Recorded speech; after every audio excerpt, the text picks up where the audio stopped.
আমন্ত্রণ সংবাদ রাতে আপনাদের সঙ্গে আছি আমি মনা সাদাত। এবার বিস্তারিত। উৎসবমুখর পরিবেশে শেষ হলো ঢাকা বিশ্ববিদ্যালয় কেন্দ্রীয় ছাত্র সংসদ ডাকসু নির্বাচনের মনোনয়নপত্র জমাদান। সমাপনী দিনে বিভিন্ন সংগঠন সমর্থিত 9টি প্যানেল সহ মনোনয়নপত্র জমা দিয়েছেন স্বতন্ত্র প্রার্থীরা।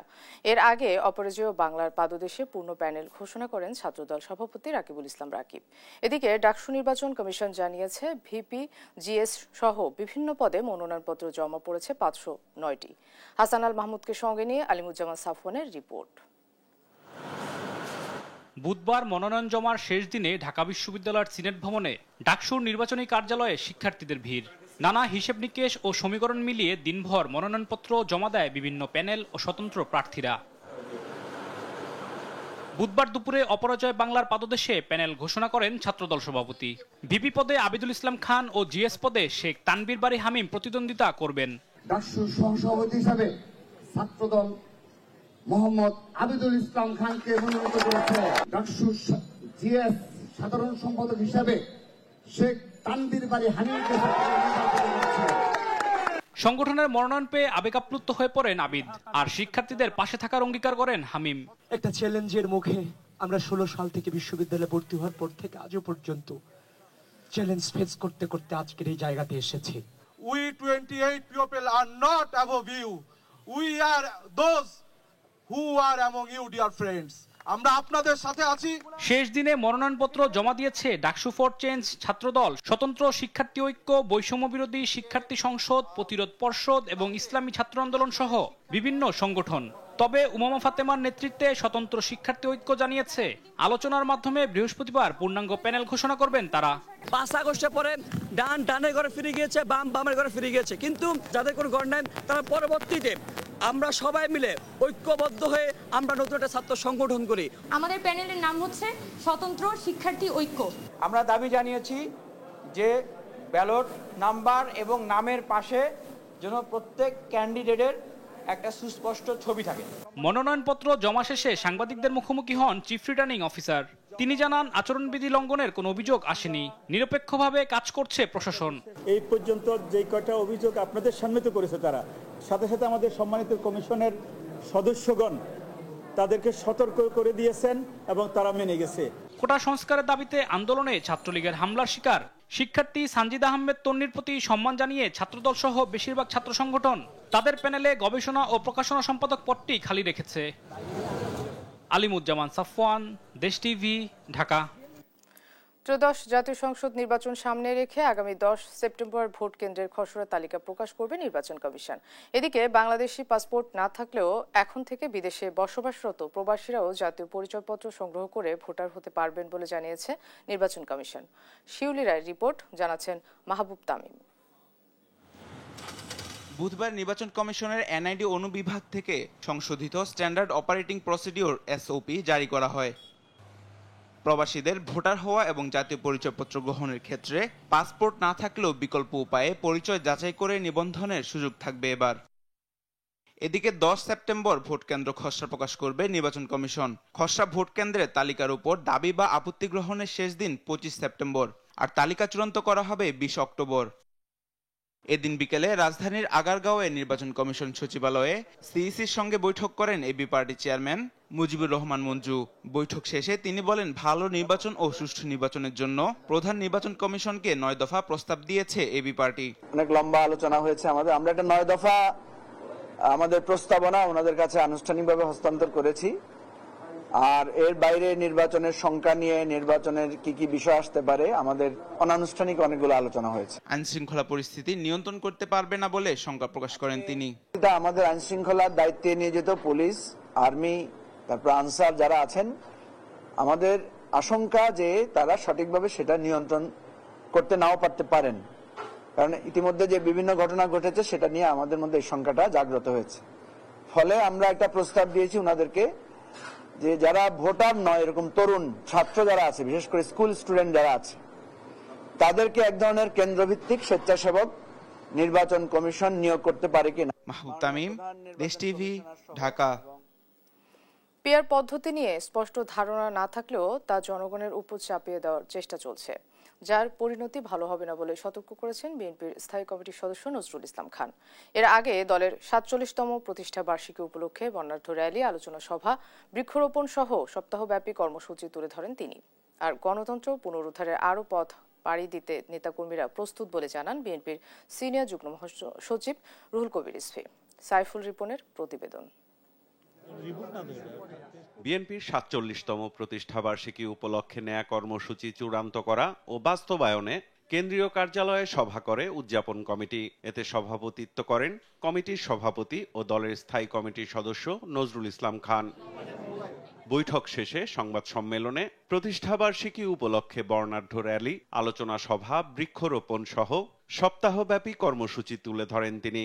৩১শে আগস্ট ঢাকার ইঞ্জিনিয়ার্স ইনস্টিটিউটে আলোচনা সভা, ১ সেপ্টেম্বর বেলা ১১টায় বিএনপির প্রতিষ্ঠাতা মহান স্বাধীনতার ঘোষক শহীদ রাষ্ট্রপতি জিয়াউর রহমান বীরোত্তমের মাজার জিয়ারত করবেন।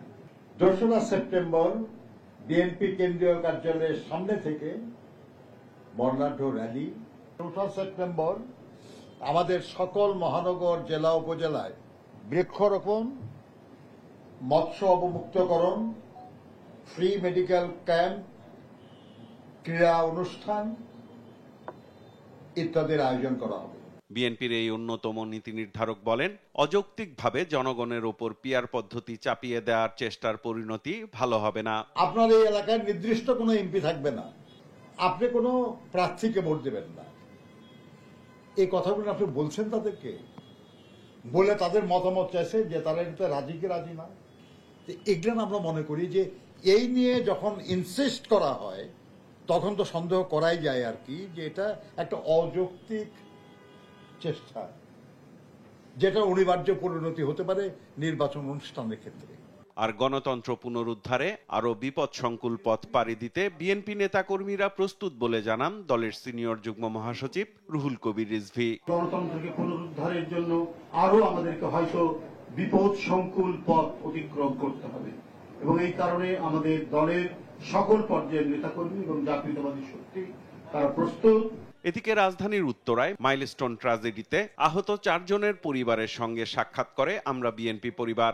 এ সময় দেশ, গণতন্ত্র ও নির্বাচন নিয়ে ষড়যন্ত্র মোকাবেলায় সবাইকে ঐক্যবদ্ধ থাকার আহ্বান জানান বিএনপির যুগ্ম মহাসচিব শহীদউদ্দিন চৌধুরিয়ানী। কোন ষড়যন্ত্র আমাদেরকে গায়েল করতে পারবে না। আমরা আমাদের টার্গেটে পৌঁছতে হলে ঐক্যটাকে দৃঢ় করতে হবে, ইস্পাত কঠিন করতে হবে। এখানে আপনাদের সবার সহযোগিতা প্রয়োজন। সাইফুল রিপন, দেশ টিভি, ঢাকা। প্রধান উপদেষ্টা প্রফেসর মোহাম্মদ ইউনূসের কাছে দ্বিতীয় পর্যায়ের প্রতিবেদন জমা দিয়েছে পদোন্নতি বঞ্চিত অবসরপ্রাপ্ত কর্মকর্তাদের আবেদন পর্যালোচনা কমিটি। বুধবার প্রধান উপদেষ্টার কাছে প্রতিবেদন জমা দেন কমিটির আহ্বায়ক ও সাবেক অর্থ সচিব জাকির আহমেদ খান। প্রতিবেদনে গ্রেড ১ পদে ১২ জন, গ্রেড ২ পদে ৩২ জন এবং গ্রেড ৩ পদে ৩৪ জন সহ ৭৮ কর্মকর্তাকে ভূতাপেক্ষ পদোন্নতির সুপারিশ করেছে কমিটি।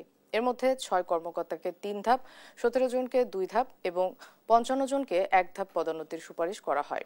এছাড়া ১৩২ জনের আবেদনে পদোন্নতির সুপারিশ করেনি কমিটি।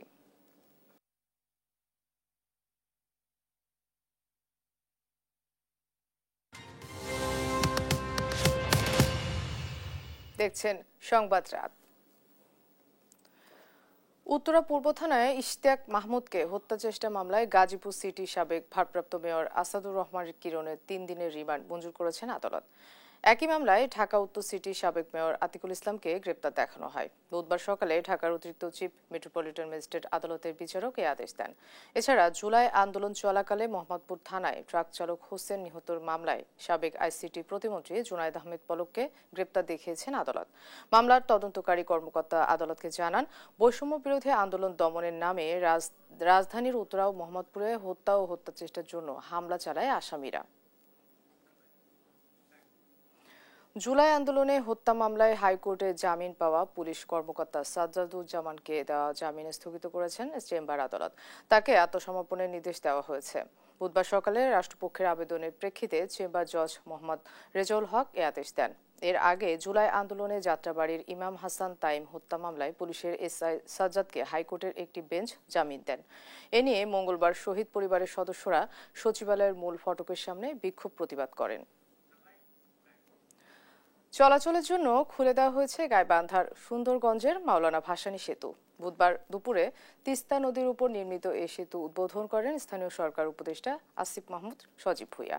সেতু উদ্বোধন ঘিরে এলাকা জুড়ে তৈরি হয় উৎসব মুখর পরিবেশ। এর মাধ্যমে গাইবান্ধা ও কুড়িগ্রামের জেলার সঙ্গে রাজধানী সহ সারা দেশের যোগাযোগ ও ব্যবসার প্রসার ঘটবে বলে মনে করছেন সংশ্লিষ্টরা। সহকর্মীদের পাঠানো তথ্য ও চিত্রে ফারজানা আফরোজ টুম্পার রিপোর্ট। উত্তরের জনপদে যোগাযোগ উন্নয়নের প্রতিশ্রুতি নিয়ে মাওলানা ভাসানী সেতুর স্বপ্নযাত্রা শুরু হলো। বুধবার বেলা 12টায় গাইবান্ধার সুন্দরগঞ্জে তিস্তা নদীর ওপর নির্মিত এই সেতুর উদ্বোধন করেন স্থানীয় সরকার উপদেষ্টা আসিফ মাহমুদ সজীব ভুঁইয়া। উদ্বোধনের পর মোনাজাত শেষে সেতুর সুন্দরগঞ্জের হরিপুর প্রবেশমুখে ফিতা কেটে যান চলাচলের জন্য খুলে দেওয়া হয়। এ সময় উৎসুক জনতার ভিড় সামাল দিতে বেশ বেগ পেতে হয় আইন শৃঙ্খলা বাহিনীকে। উদ্বোধনের আগে থেকেই সেতু এলাকা জুড়ে তৈরি হয় উৎসব মুখর পরিবেশ। ভোর থেকেই তিস্তা পাড়ে ভিড় জমায় গাইবান্ধা ও কুড়িগ্রামের মানুষ। দীর্ঘ প্রতীক্ষিত স্বপ্ন বাস্তবে রূপ নেওয়ার আনন্দ তাদের চোখে মুখে। 5 মিনিটে আসলে গাইবান্ধা শহরে যেতে পারবো।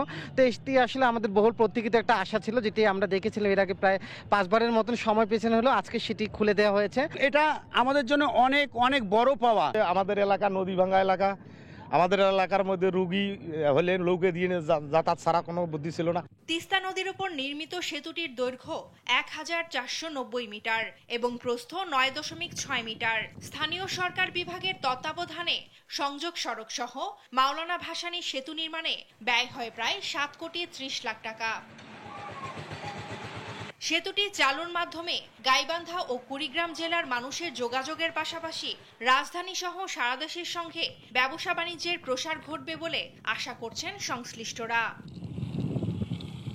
ফারজানা আফরোজ টুম্পা, নিউজ ডেস্ক, দেশ টিভি। সিলেটে পাথর লুটের ঘটনায় বিদায়ী জেলা প্রশাসক শের মাহবুব মুরাদের কাছে প্রতিবেদন জমা দিয়েছে তদন্ত কমিটি। বুধবার দুপুরে জেলা প্রশাসক কার্যালয়ে অতিরিক্ত জেলা প্রশাসক ও তদন্ত কমিটির প্রধান পদ্মাশন সিংহ প্রতিবেদন জমা দেন। তবে প্রতিবেদনে কি কি বিষয় উঠে এসেছে এ বিষয়ে কিছুই জানায়নি তদন্ত কমিটি। এদিকে পাথর লুটের ঘটনায় কোম্পানিগঞ্জ থানায় করা মামলায় এ পর্যন্ত 12 জনকে আটক করা হলেও গোয়াইনঘাট থানায় মামলায় কাউকেই আটক করতে পারেনি পুলিশ। তবে বুধবারও বিভিন্ন জায়গায় পাথর উদ্ধারে অভিযান চালায় যৌথ বাহিনী।